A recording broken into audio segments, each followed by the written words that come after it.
లేకుండా ఎప్పుడు వీలుంటే అప్పుడు చేసేయాలి. ఇప్పుడు ఆ కుర్చీలో కూర్చొని జపమాలతో ధ్యానం అహం బ్రహ్మస్మి మానసికంగా అనుకోవటమే ధ్యానం అండి. ధ్యానం అంటే ఇంకా జపమాలతో పని లేదండి. జపం అంటేనే జపమాలతో పని. ధ్యానం అంటే దేనితో పని లేదు, మెదలకుండా కళ్ళు మూసుకొని కూర్చొని మనసుతో చేసేదాన్ని ధ్యానం అంటారు. మరి ఏ పనైనా చేస్తూ మంత్ర జపం తిప్పుకుంటూ తిరుగుతూ చేసేది జపం అంటారు. జపం ఏ పనైనా చేస్తూ చేయకూడదండి. జపం కూడా చాట కూర్చొని చేస్తే ఆ జపమాల మీద చూపు పెట్టి మనసు యొక్క చూపేమో మంత్రార్థం మీద పెట్టాలి. నేను బ్రహ్మననే అర్థం మీద పెట్టాలి. అంటే ఇప్పుడు బ్రహ్మ అంటే ఏమిటండి? బ్రహ్మ అంటే ఏమీ ఉండదండి. ఆలోచనలు లేని స్థితి, ఖాళీ, ఒక ఆనందం, ప్రశాంతత, ఇవన్నీ కూడా ఇప్పుడు బ్రహ్మ అని చెప్తే అర్థం కాదండి. అది అనుభవ వాక్యమే గాని ఆచరణ అనుభవిస్తేనే తెలుస్తుంది. బ్రహ్మని చెప్పినా కూడా ఎలా చెప్తారు? ఇప్పుడు అన్నారు కదా, ఆకలి అవుతుందంటే ఎలా చెప్తారు అని అంటే అది ఆకలి అయ్యేవాడికే కదా తెలిసేది. అవునండి. అలాగే ఇది కూడా బ్రహ్మ అంటే ఆ అనుభవం పొందిన వాడికే బ్రహ్మ ఇలా ఉంటాడని వాడు చెప్పగలడు. కానీ విడి వాళ్ళకి ఎవరికి చెప్పినా అర్థం కాదండి. సమాధి రాకముందు ఎవరికీ అర్థం కాదు. సమాధి వస్తేనే ఆ స్థితి ఏంటో అర్థమవుతుంది. అదే బ్రహ్మ. అమ్మ మీకు సమాధి వచ్చిందా? వచ్చిందండి. అమ్మ ఇప్పుడు సమాధి రావడానికి ఏం చెయ్యాలంటారు? అదే ఇప్పుడు చెప్తే మంత్రం అదే చెయ్యాలండి. చేస్తే వాసనలన్నీ ఖాళీ అయితే అప్పుడు జ్ఞానం నిలబడితే, మంత్రం నిలబడితే చేయగా చేయగా చేయగా చేయగా చేయగా ఆలోచనలు లేని స్థితి వస్తే అదే సమాధానం. అట్లాగమ్మా. కూర్చుంటే ఆలోచనలు వస్తున్నాయి కదా, అప్పుడు నీకు సమాధి ఎట్లా నిలబడుద్ది? నిలబడదు. ముందు గురువు గారి ప్రార్థన చేసుకోవాలండి ఫస్ట్ కూర్చుండే ముందు. మన ఇష్టం అండి. గురువు గారు ప్రార్థన చేయకుండా అసలు ఏం మొదలు పెడతామండి? అంటే పటం కూడా ఎదురుగా పెట్టుకోవాలమ్మా. మన ఇష్టం.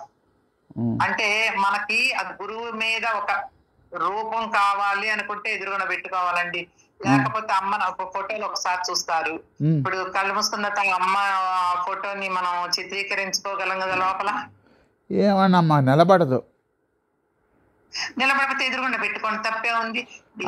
పెట్టుకొని గురు బ్రహ్మ శ్లోకం చదువుకొని ఆ మాల పట్టుకొని తీయండి. అట్లాగేనమ్మా. రోజుకి ఇన్ని ఇప్పుడు ఒక దండ చేయండి, ఇవాళ రేపు 2 దండలు చేయండి. మీ పట్టుదలను బట్టి ఎప్పుడు ఖాళీ ఉంటే అప్పుడు చేసుకోవచ్చు. అట్లా కొంచెం చేయటం గనక కుదురుబడితే అప్పుడు ధ్యానం చేసుకోవచ్చు. ఎందుకంటే ధ్యానం చేసుకొని కూర్చోవాలంటే కుదరట్లేదు కదా, మనసు నిలబట్లేదు కదా. అందుకని కళ్ళు తెరుచుకొని జపం చేస్తూ ఉంటే ఆ జపం మీద మనసు నిలబడుతూ కొంచెం ఆలోచనలు వచ్చినా కూడా నేను జపం చెయ్యాలి, గురువు గారి మంత్రం చెయ్యాలి అనుకుంటూ నేను బ్రహ్మను ఆ బ్రహ్మాస్మి అనుకుంటూ చేస్తూ ఉంటే అట్లా కొంచెం పెంచుకోవటం. ఒకేసారి అంటే ఎవరికి రాదు కదా. అదే బ్రహ్మ అంటే ఆలోచన లేని స్థితి అని అవగాహన పెట్టుకోవాలి. ఇప్పుడు అమ్మ చెప్తున్నారు కదా ఖాళీ. ఇప్పుడు ఆకాశంలో ఏముందండి? ఏమీ లేదు. అట్లా పెట్టుకోండి. లేకపోతే మీకు ఇష్టమైన దేవుడు గురువు గారు రూపం పెట్టుకోండి, లేకపోతే గురువు గారు రూపం పెట్టుకోండి, లేకపోతే మీకు ఇష్టమైన దేవుడు రూపం పెట్టుకోండి. మళ్ళా రూపనామాలు వస్తాయిలే అమ్మ, వద్దులే.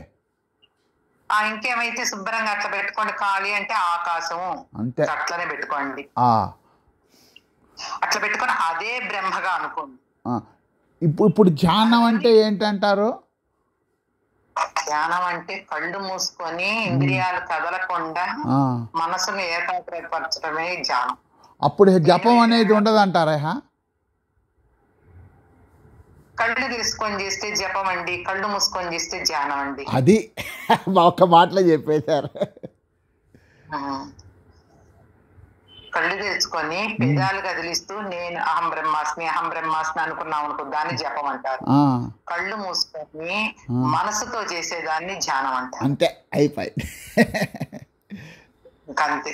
దాని తర్వాత ఇంకా స్టేజ్ లేదు. ఆ ధ్యానం చేయగా చేయగా చేయగా సమాధి వస్తుంది. అంటే ఎందుకంటే ఆలోచనలన్నీ పోవు కదా. ఆ, ఆ.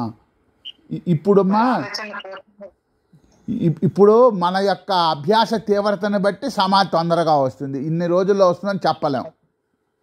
అది చెప్పలేదు, ఎందుకంటే లోపల ఖాళీ అవ్వాలిగా.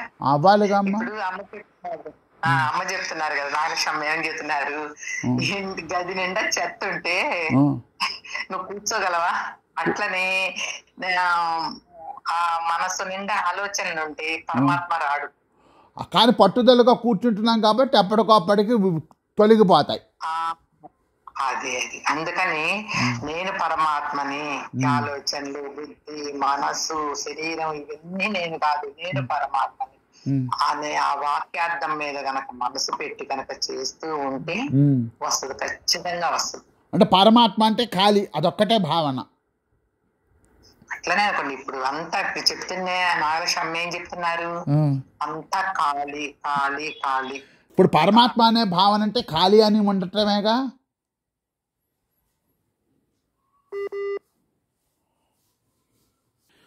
పరమాత్మ అనే భావన అంటే ఖాళీ అనే దాని మీద దృష్టే. జై శ్రీరామ్.